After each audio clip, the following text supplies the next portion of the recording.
ইরানের মসজিদগুলো যেখানে কেবল স্রষ্টার আনুগত্য প্রকাশ করার কথা, সেখানে ভাগ্যের নির্মম পরিহাসে ইরানের নাগরিকদের মসজিদে বসেই নিতে হচ্ছে অস্ত্রের প্রশিক্ষণ।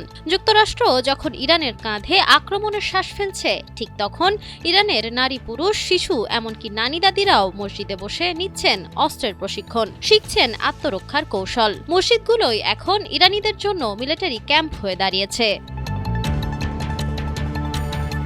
দীর্ঘদিন ধরে চলছে ইরান আর যুক্তরাষ্ট্রের মাঝে রুদ্ধশ্বাস, আক্রমণ আর পাল্টা আক্রমণ। সেই যুদ্ধে প্রাণ হারিয়েছেন ইরানের অসংখ্য মানুষ, তবে এতেও দমিয়ে ফেলা যায়নি দেশটিকে। এখন ইরানের মসজিদগুলোতে বসেও তারা শিখছে কিভাবে শত্রুকে রুখে দিতে হয়।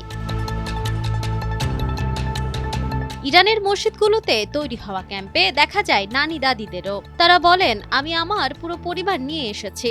দেশকে রক্ষা করার জন্য আমাদের সবারই অস্ত্র চালানো শেখা উচিত। ইরানকে শত্রুর হাত থেকে রক্ষা করার জন্য নাম লেখাচ্ছেন জনসাধারণ।